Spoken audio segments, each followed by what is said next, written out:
Olá pessoal, aqui é o Velgas, hoje dia 12 de fevereiro de 2026, 8 horas, horário de Brasília. Tragédia e fé na Ucrânia. O Itamaraty confirma baixas de brasileiros e também quero falar sobre a missão de um capelão brasileiro, ortodoxo, que está atuando lá na linha de frente, confortando os soldados, tanto brasileiros como ucranianos e de outros países, voluntários de outros países também.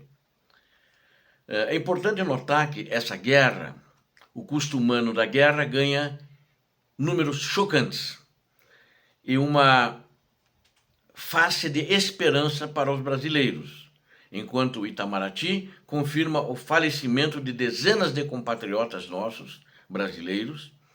Lá está atuando um capelão, ele é brasileiro, ele arrisca a vida em Kharkiv, em Donetsk e em Dnipropetrovsk, a região onde ele trabalha, para atender não só brasileiros, mas outros também, sejam os da Legião, outras nações da Legião estrangeira, ou para também atender os próprios ucranianos, para levar um conforto espiritual, ajuda humanitária aos soldados de uma maneira geral, no teatro de operações.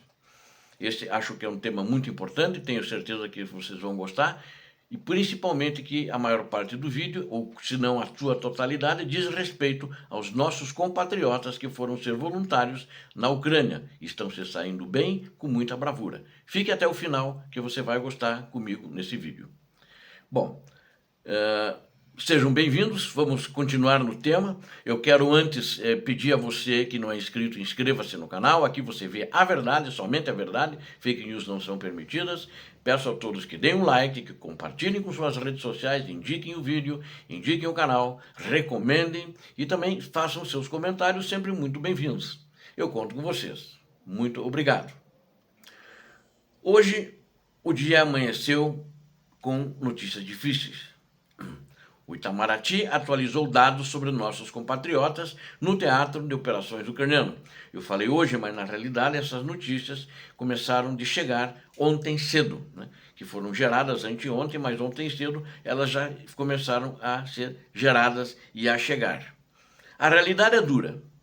Registros oficiais de mortes e desaparecimentos chocam o país, chocam o nosso país, o Brasil também, principalmente as famílias que têm aqueles que se voluntarizaram para defender a Ucrânia. Não vou discutir os motivos que os levaram, mas eu tenho certeza de que eles estão se saindo muito bem, apesar das baixas, estão lutando com honra, como todo brasileiro de bem tem honra. E lá nós temos pessoas de bem que foram lutar pela Ucrânia. Mas em meio ao caos, porque uma guerra é um caos, surge também essa figura de apoio fundamental para os nossos guerreiros e outros, né? Os nobres guerreiros brasileiros, heróis ucranianos, que estão lutando no teatro de operações da Ucrânia. Segundo o balanço apresentado, no dia 10 de fevereiro, esse balanço foi apresentado, o registro de 22 brasileiros mortos e 44 desaparecidos. Não existe uma confirmação do número total de brasileiros que estão lutando no teatro de operações da Ucrânia. Aparentemente, pelos relatos que eu fiz até aqui, de alguns combates em que eles se envolveram, até junto com tropas colombianas, cujo número é muito maior, não é só uma meia dúzia que tem bem mais, né? Talvez entre 150, 200 ou até mais. A gente não sabe o número, então eu não quero chutar. Mas eles estão espalhados não só na 2ª Legião Estrangeira, eles estão espalhados, estão no batalhão, na Brigada Azov, né? A Brigada Azov seleciona muito, procurando sempre os melhores, né? E tem uma grande maioria de estrangeiros, tem colombianos lá, tem brasileiros, tem americanos, alemães, etc. Ou seja, e gente com experiência, ou pelo menos que tem uma grande capacidade e um bom treinamento, e que já veio com isso antes, a maioria deles. E nas últimas 24 horas, mais uma família recebeu a pior notícia, que um soldado brasileiro tombou também por fogo de artilharia, já incluído nesse número que eu passei para vocês. Esses números mostram que existe um risco, né? Esses brasileiros que não estão apenas no local, além da 2ª Legião Internacional, eles estão em outras legiões, em outras unidades, espalhados nesses 1.350 quilômetros de linha de frente, aproximadamente. E a dor agora alcança as famílias no solo sul-americano, no solo brasileiro, no nosso solo pátrio, que amamos, assim como muitos de nós amamos a Ucrânia. Tenho certeza disso. E tenho certeza porque as pessoas foram para a Ucrânia porque elas achavam que era o lado certo. Eles estavam defendendo a democracia, estavam defendendo valores nobres e não valores assassinos, valores de torturadores, valores de estupradores. Porque esse povo que foi para lá não é assim. É um povo valoroso que tem brio. Nós temos gente defendendo Chasiviar, nós temos gente defendendo Pokrovsk, nós temos gente defendendo Kupiansk, que nós temos em Kharkiv, na região de Kharkiv, etc. E também ali em Uliápolis. Estamos ali em todas as frentes. Então não é um número tão pequeno, talvez os 150 que eu falei seja um número grande, e agora os 2 últimos anos que aumentou o número de voluntários. Não que eu esteja justificando as perdas, coisas assim. Dessas perdas relatadas, de 44 desaparecidos, vou dar a minha opinião. Muitos podem estar mortos, ou alguns podem estar mortos e podem ter prisioneiros. Porque a Rússia não faz como a Ucrânia. A Ucrânia, quando pega um prisioneiro, ele tem direito a dar um telefonema na primeira semana. Para a esposa, dizendo que ele está, ou para a mãe dele, dizendo que onde ele está, que está bem, etc, etc. Não já no primeiro dia, mas nos primeiros dias depois que ele já tem um tratamento, ele pode ver isso. A Rússia não faz isso. E o problema, se estiverem presos, é um problema ruim, porque a Rússia tortura, a Rússia faz as piores coisas que não são humanas com os prisioneiros, e maltrata muito os estrangeiros também, mas os ucranianos também. Então, mas onde há dor, também há amparo. Não lá aqueles que forem prisioneiros, infelizmente, não posso confortar diferente. Mas tem um brasileiro lá, ele atua como capelão militar ortodoxo, chamado Makarios Levis, né? Escreve Lewis. E ele passa por diversas regiões críticas. Ele trabalha como Kharkiv, Donetsk e Dnipropetrovsk, nas regiões onde existem combates. Inclusive, ele próprio já se envolveu em combates e ele, inclusive, foi condecorado já 2 vezes pelo exército ucraniano. Ele não apenas acompanha as tropas, ele vive a rotina dos soldados em abrigos e alojamentos.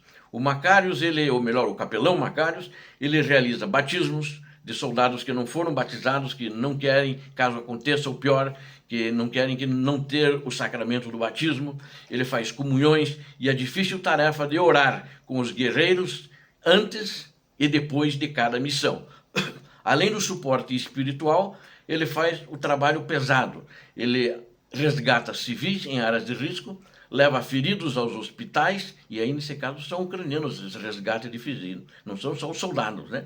E em momentos de luto, é ele quem faz a dolorosa ligação para avisar as famílias no Brasil. Se não de todas, quando ele está na região onde acontece o fato, ele faz isso, né? Até porque, às vezes, está numa outra região, ele pode estar em Donetsk e acontecer um fato em Kharkiv, que é longe, ele não faz isso, mas onde acontece, ele sempre está presente. Eu diria para vocês, é um brasileiro, um verdadeiro herói humanitário em meio ao fogo cruzado, né? Mas está ali também do lado da Ucrânia, porque são todos pessoas de bem defendendo a pátria ucraniana. Está junto com os ucranianos para isso. O luto é visível. O Comitê Olímpico, inclusive, já autorizou braçadeiras pretas para atletas ucranianos face ao número de baixas que estão acontecendo.